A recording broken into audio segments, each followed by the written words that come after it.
blessé qui cherche son ancien propriétaire. On sait pas trop pourquoi, mais on se doute. Je vais te décapiter avec tes dents. Avec tes dents. Pour ceux qui se disent que c'est les nouvelles générations qui font n'importe quoi, je vous rappelle que Legator détruit des villes entières dans des accès de rage, que Spectrum se cache dans le noir pour voler ta vie, Ectoplasma se fait passer pour ton ombre jusqu'à aspirer ton énergie vitale, que Soporifique mange tes rêves, mais préfère ceux des enfants, qu'Hypnomade, voilà, on raconte qu'il aurait un jour enlevé un enfant. Le must de la première génération restant Osley, qui porte le crâne de sa défunte mère pour pleurer. Psychopathe fétichiste. Paye ton jeu pour enfants. Mais y a d'autres petits détails sympas comme ça. Regardez la définition de Canoiseau. Il fait son nid au bord des falaises abruptes. Il passe sa journée à nourrir ses petits.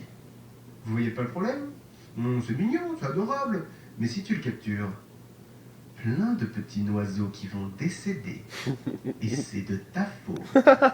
Ajoutons les définitions qui ressemblent à des menaces de mort, genre quand Alligator, mort avec sa puissante mâchoire, il secoue sa tête pour déchiqueter sa pauvre victime, ou tout corps ingéré par Ambiflore est systématiquement dissous en bouillie, ou aussi Kabutops lacère ses proies avant d'en absorber la vie.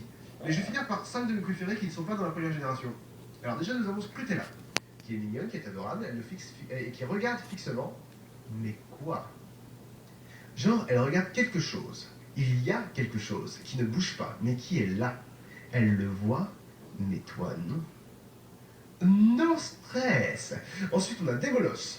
Les blessures provoquées par son souffle de flamme sont permanentes et la douleur ne s'en va jamais. La douleur ne s'en va jamais. Si tu as un Démolos dans ton équipe et une pensée pour tous les Pokémon qui souffriront toute leur vie à cause de toi. On enchaîne avec Spoink. Spoink rebondit sur sa queue. Le choc du rebond fait battre son cœur. Du coup, ce Pokémon ne peut pas s'arrêter de rebondir, sinon son cœur s'arrête. Donc, si Spoink rentre dans sa Pokéball, il meurt, hein, on est d'accord. Avant-dernier, Skelenox de la 3ème génération, juste les premiers mots de sa définition dans le Pokédex des versions noires et blanches, les cris des enfants l'amusent. Juste ça, voilà. Les cris des enfants l'amusent. Soporifique aime manger leurs rêves, lui, il aime les voir crier. Et enfin, nous avons le pire de pire, tout à fait. Un Pokémon de la 5ème génération. Je vous propose de lire la description de Pokémon blanc d'abord et celle de Pokémon noir ensuite. Il est né de l'âme d'un défunt inhumé dans une tombe antique.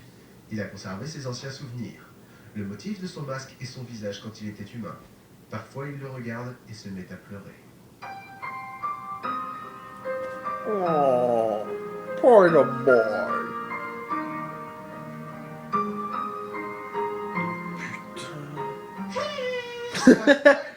Oh, mais c'est la fête. Et à l'approche de la 6ème génération, je vous propose de faire un tour sur les éléments que je ne veux plus jamais voir dans un jeu Pokémon.